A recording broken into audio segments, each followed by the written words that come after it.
YouTube channel पर हार्दिक स्वागत है। जैसा कि आप लोग अपने स्क्रीन पर देख रहे होंगे, ये बीपीएससी का जो है आपका ऑफिशियली अभी एक नोटिस जारी हुआ है ऑब्जेक्शन वाला। तो इसमें जो ये टीआरई 1.0 वाला है, यानी ये पिछला जो भर्ती हुआ है टीआरई 1.0 वाला, उसका बात है, ना कि जो अभी चल रहा है उसका। तो ये आप देख सकते हैं, ये विज्ञापन संख्या 7 है। तो इसमें क्या हुआ था कि बहुत सारे विद्यार्थी ऐसे थे जो असफल हो गए थे, और उसके बाद उन्होंने उसमें डाला कि अपना जो है ऑनलाइन विज्ञप्ति डाली, ऑनलाइन एक ऑब्जेक्शन डाला कि हमारा नंबर आपके कट ऑफ से ज़्यादा है या फिर कट ऑफ के मतलब बराबर है, लेकिन फिर भी मेरा नाम लिस्ट में नहीं है। तो वैसे कैंडिडेट को यहाँ पर बीपीएससी ने क्या कहा है उसको समझिएगा।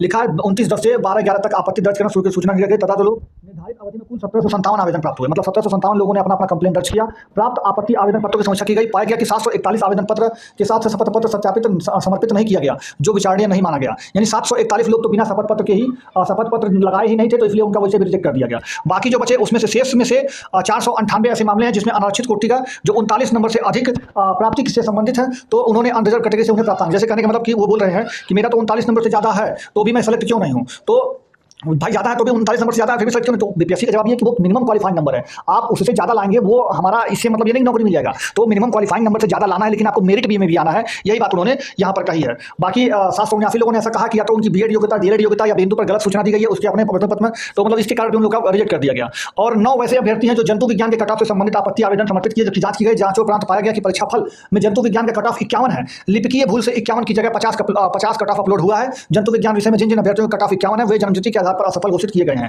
यानी जो इसमें मतलब कट ऑफ जो है वो 51 पर बना है, लेकिन बच्चे जो हैं वो 50 पर ही मतलब उसमें जैसे 51 नंबर कट ऑफ बना है रियल में, लेकिन उसके जो टाइपराइटर थे जो बीपीएससी में टाइपिंग करते थे वो 51 की जगह 50 टाइप करके उस पर अपलोड कर दिए। तो 50 नंबर वाले सोचे कि भाई 50 नंबर वालों का हुआ तो मेरा क्यों नहीं हुआ। तो उसमें पता चला कि वो एक नंबर ऐसा ही कम मतलब कम करके टाइपराइटर वाले जो भाई साहब थे वो लिख करके अपना अपलोड कर दिया, लेकिन ये गलत कर दिए। दूसरा बात इसमें जो ये है कि 51 नंबर वाले बहुत बोले कि मैं 51 नंबर भी पाया हूँ फिर भी मैं सेलेक्ट नंबर नहीं हूँ। तो उन्होंने बोला कि जन्मतिथि के आधार पर भी लिया गया है, तो जन्मतिथि उनका नहीं रहा होगा पुराना, तो मतलब वो ज़्यादा उम्र के नहीं रहे होंगे और विद्यार्थियों की तुलना में, इसलिए उनका जो है उनको बाहर कर दिया गया है। तो ये उन्होंने दिया। बाकी शेष 30 अभ्यर्थी जो विज्ञापन के सभी शर्तों को पूरा करते हैं, अपने अपने विषय के कट ऑफ से अधिक अर्हता प्राप्त किए हैं और पूरक परीक्षाफल प्रकाशन में स्वतः सफल घोषित किए जा चुके हैं।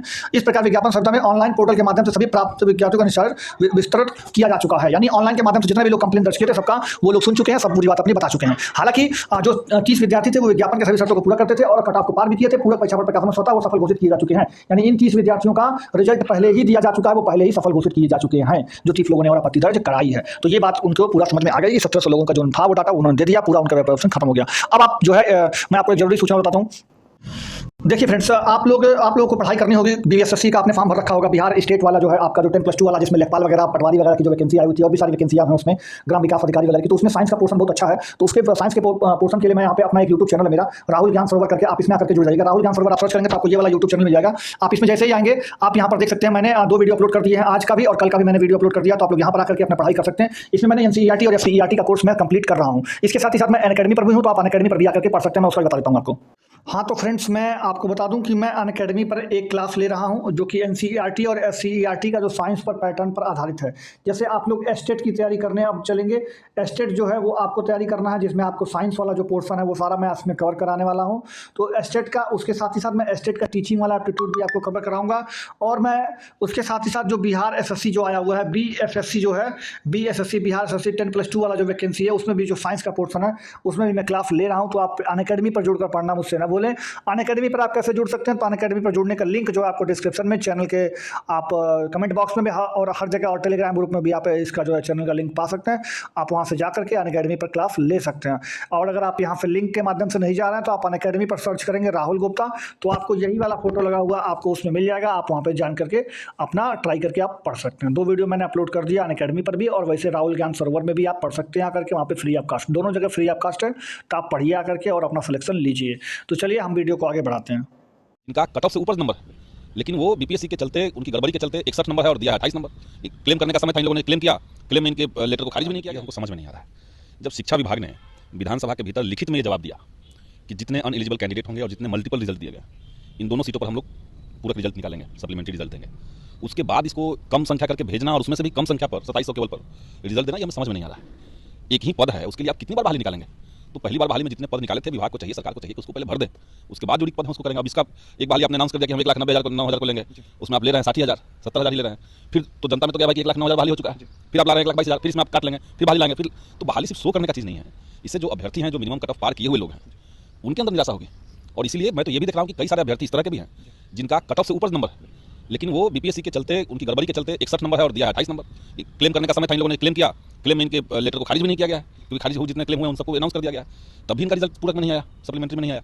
तो आयोग थोड़ा इसको गंभीरता से देखे समझे, और शिक्षा विभाग को इसमें हस्तक्षेप करना चाहिए, क्योंकि आयोग तो है, उसने कहा कि हम तो मांग किए हैं शिक्षा विभाग से, वहाँ से 4700 का सीट दिखाया गया है, जबकि कम से कम 20,000 सीटें ऐसी थी जिस पर सप्लीमेंट्री रिजल्ट निकल सकता था, तो उनको उतने सीटों पर निकालना चाहिए। अच्छा संदीप सर जी, T2 का एग्जाम लिया जा रहा है, सवालों को लेकर काफी गड़बड़ियां हुई थी, उर्दू के अभ्यर्थियों से हिंदी का सवाल पूछा गया बीते दिनों। नहीं, उसके लिए तो मेरे ख्याल से बीपीएससी चेयरमैन ने अनाउंस कर दिया कि वो जो गड़बड़ी हुई है उसको दुरुस्त कर लिया जाएगा। हाँ, उसमें एक और मामला है, ये जो उर्दू की जगह पर हिंदी दिया गया और इसके चलते जो अरबी फारसी के छात्र हैं वो परेशान हुए, और उसके साथ हम देख रहे हैं कि अरबी की जो सीटें पहले अनाउंस की गई थी, पहले 43,200 फिर 43 और दोनों जोड़ करके 243 होना चाहिए था।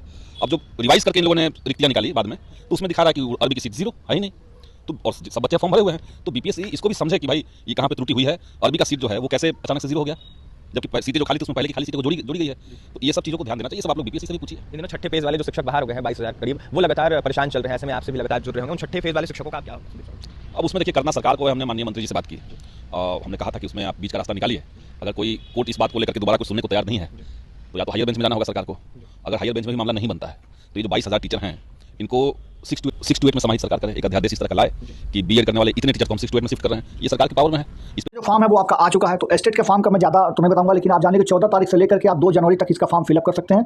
1 मार्च से लेकर के 20 मार्च के बीच में जो है आपका इसका एग्जाम का डेट है, जो कि आपको एग्जाम देना है। यानी आपको पढ़ने के लिए सिर्फ पूरा जनवरी पूरा फरवरी मिलेगा, मार्च में तो आपका मार्च के शुरुआत में तो आपका पेपर हो जाएगा। यानी 2 महीने में आपको पूरी तैयारी करनी है अपनी, की आपको बेस्ट आपको देना है और अपना एस्टेट क्वालिफाई करना है। एस्टेट क्वालिफाई करने मैं मतलब एस्टेट क्वालिफाई करना क्यों जरूरी है ये भी आप जान लीजिए। पहली बात, एस्टेट क्वालिफाई जब तक आप नहीं करेंगे तब तक आप फॉर्म जो टीजीटी का आता है, यानी जो टीजीटी का हो गया या जो पीजीटी का जो फॉर्म होता है, पीजीटी का जो फॉर्म होता है, यानी जो 9-10 आप ऐसे समझिए 9-10 या फिर 11-12 जो ये दोनों फॉर्म आते हैं बिहार में, जो कि आया हुआ था अभी टीआरई 1 टीआरई 2 जो है आया हुआ था दोनों जगह। तो जो 9-10-11-12 का जो फॉर्म आया हुआ था मेरे फ्रेंड्स, तो इसमें क्या होता है कि मतलब आप मान के चलिए कि अगर आप इसमें पास नहीं होंगे स्टेट, अगर आप तो उसको फॉर्म नहीं फिल कर पाएंगे। और स्टेट पास होने का बेनिफिट ये है कि अगर आप पास हो गए सिर्फ, तो जानिए वैकेंसी उसमें बहुत ज़्यादा रहती है, कम से कम 20-20, 30-30 हज़ार, 40-40 हज़ार वैकेंसी निकलती है, और भरने वाले ज़्यादा रहते ही नहीं है। एक सीट पर 2 लोग, एक सीट पर 3 लोग, उसी में से सिलेक्शन होता है, उसी में से किसी के पास योग्यता नहीं थी, बाहर जाते हैं। पिछली बार 55,000 सीट खाली गई थी, फिर से आइए, फिर से जाएगी 55,000 सीट खाली। तो आप बात मानिए, स्टेट वाला अगर आपने क्लियर कर लिया तो फिर आप जो अगला जो अगस्त में आप जाके देखिएगा, आपका जो मतलब अतुल प्रसाद जी ने ट्वीट करके साफ साफ जानकारी दे दिया है कि अगस्त के अंतिम सप्ताह में,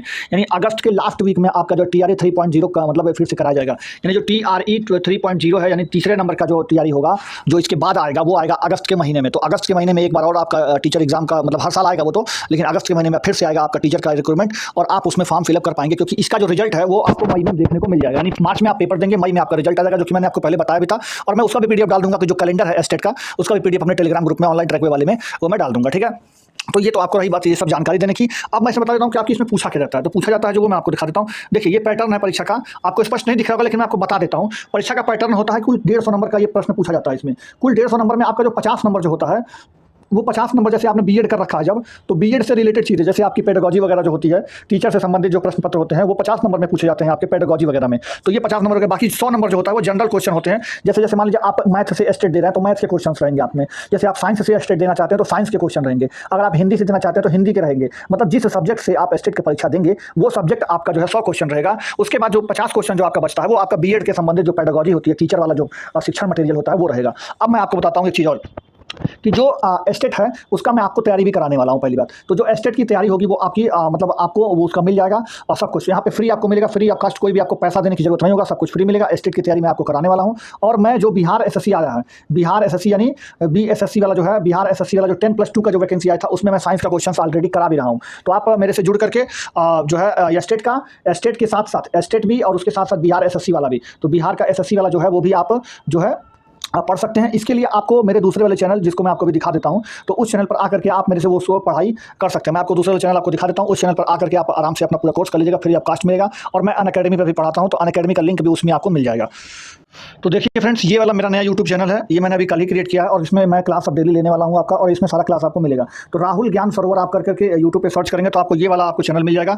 आप देख सकते हैं ये वाला चैनल आपको, राहुल ज्ञान सरोवर, आप जब से सर्च करेंगे ये वाला चैनल आपको मिल जाएगा। तो आप यहाँ पर आकर के जुड़ जाएगा। और यहाँ पर मैंने देखिए कल पहला वीडियो अपना ले लिया है। यहाँ पे साइंस का मैं MCQ कराऊंगा आपका, और यहाँ पर मैं साइंस का बिहार एसएससी वाला जो है वो मैं साइंस का MCQ इसमें करा रहा हूँ। उसके साथ ही साथ मैं अनअकैडमी पर भी क्लास लेता हूँ, और अनअकैडमी का भी जो लिंक है आपको इसी यूट्यूब चैनल पर मिल जाएगा। और यहाँ पर भी आपको मिल जाएगा, अपने ऑनलाइन एग्जाम वाले पर भी मिल जाएगा, ऑनलाइन ट्रैक पर भी मिल जाएगा, और इस वाले चैनल पर भी मिल जाएगा। तो ये सारी जगह पर आपको अनअकैडमी का भी लिंक मिल जाएगा, जहाँ पर मैं अनअकैडमी का क्लास ले रहा हूँ, या फिर आप मुझे अनअकैडमी पर राहुल गुप्ता लिख करके सर्च करके आप ज्वाइन कर सकते हैं। यही वाली फोटो आपको अनअकैडमी पर भी लगी होगी, राहुल गुप्ता, आप वहाँ पर देख सकते हैं। ठीक है, तो ये आप वहाँ पर सर्च कर सकते हैं अनअकैडमी ऐप पर भी, और या तो आप यहाँ पर आकर जुड़ सकते हैं, और यहाँ पर मैं भी फ्री ऑफ कास्ट दोनों जगह है, तो आप दोनों जगह क्लास ले सकते हैं। फिलहाल अभी हम यहाँ पर ले रहे हैं बिहार का साइंस ले रहे हैं 10+2 वाले में। इसके बाद हम कल परसों में शुरू करेंगे, जैसा मैं टाइम देखूंगा। कल परसों के बाद में मैं यहाँ पे एस्टेट भी हो सकता है आज से ही शुरू कर दूँ, तो एस्टेट का भी मैं यहाँ पर क्लास लेना शुरू कर दूंगा आपके लिए। और बिहार, यूपी टेट, एस्टेट सब जहाँ पे जो शिक्षा वाला पैटर्न है वही रहेगा, सिलेबस वही रहता है। तो आप चाहे कहीं का भी एस्टेट देना चाहें, चाहे कहीं का भी टेट देना चाहें, सुपर टेट देना चाहें आप, या सीटेट भी, जो सीटेट वाला एग्जाम है वो सीटेट भी मैं कराऊंगा। तो सीटेट भी मैंने क्वालिफाई कर रखा है अपना दोनों पेपर, तो आप उसको भी मैं करा दूंगा। कैसे क्वालिफाई किया जाता है, 1 दिन के अंदर 2 दिन के अंदर पढ़ के कैसे पास करते हैं, वो भी मैं आपको बता दूंगा। तो आप इस चैनल पर भी जुड़ जाइएगा, यहाँ पे तो जुड़े ही हैं आप लोग, दोनों जगह जुड़ जाइएगा, आपको बहुत ही फायदा होने वाला है। ठीक है, तो और मैं चलिए आप बताता हूँ आपको जो कट ऑफ है वो इतनी हाई क्यों जाने वाली है। सबसे पहली बात तो ये आप लोग यहाँ पे जुड़ के पढ़ना मत भूलिएगा, और अनअकैडमी पर भी जुड़ जाइएगा, यहाँ पे लिंक मिल जाएगा आपको। मैं इस चैनल के इस वीडियो के नीचे भी आपको अनअकैडमी का लिंक मिल जाएगा, या फिर अनअकैडमी ऐप पर आप जाकर के राहुल गुप्ता सर्च करके पढ़ सकते हैं। तो देखिए फ्रेंड्स, अब मैं आता हूँ कट ऑफ पर। तो कट ऑफ देखिए, ये मैं नहीं बोल रहा हूँ, पहली बात ये मेरा ओपिनियन नहीं है, मेरे ओपिनियन से भी लगभग इतना ही जाना चाहिए और इतना ही लगभग होना चाहिए।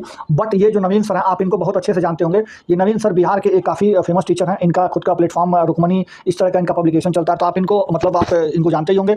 तो इन्होंने जो है मैथ और साइंस का जो कट ऑफ बताया है 6 to 8 में, आप देख सकते हैं 6 to 8 में मैथ एंड साइंस का जो कट ऑफ बताया है वो 80 से 82 नंबर बताया है जनरल मेल का, और वहीं फीमेल का 70 से 72 नंबर, यानी 10 से 12 नंबर का आपको गैप यहाँ पे मेल और फीमेल का देखने को मिल रहा है, क्योंकि इसमें जो है 50% रिजर्वेशन दिया गया है, इसलिए ऐसा गैप आपको देखने को मिल रहा है। बाकी आप कैटेगरी वाइज देख सकते हैं, ईडब्ल्यूएस का 71 से 73 मेल में, और फीमेल में 63 से 65, बीसी का अब 73 से 75, जबकि फीमेल में 65 से 67, ईबीसी का 69 से 71, जबकि फीमेल में 61 से 63, एसटी एससी का ये वाला आप देख सकते हैं। तो ये सारा कट ऑफ आपको देखिए यहाँ पे दे दिया गया है बाई नवीन सर के द्वारा। उसके साथ ही साथ आप यहाँ पर देख सकते हैं इनका दूसरा वाला मैं एसएसटी का भी लाया हूँ। तो ये आप देख सकते हैं 6 to 8 में इन्होंने नवीन सर ने ही ये अनरिजर्व का बताया है, 81 से लेकर 83 नंबर तक कट ऑफ जा सकता है अनरिजर्व मेल का। इसका उन्होंने कारण ये बताया है, सबसे पहले अदर स्टेट के जो बच्चे हैं वो इसी सीट पर फाइट करेंगे, और अदर स्टेट के बच्चे ज़्यादा हैं, इसलिए इसका कट ऑफ बहुत ज़्यादा जाने वाला है।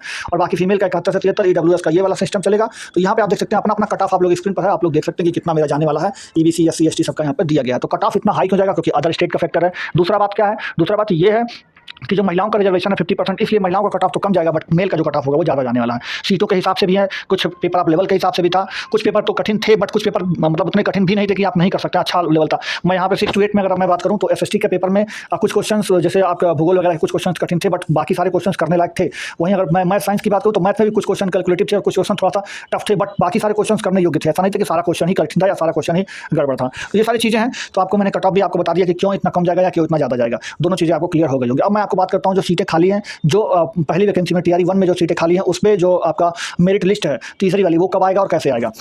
तो मेरे फ्रेंड्स आपको मैं दिखा देता हूँ वो भी आपको।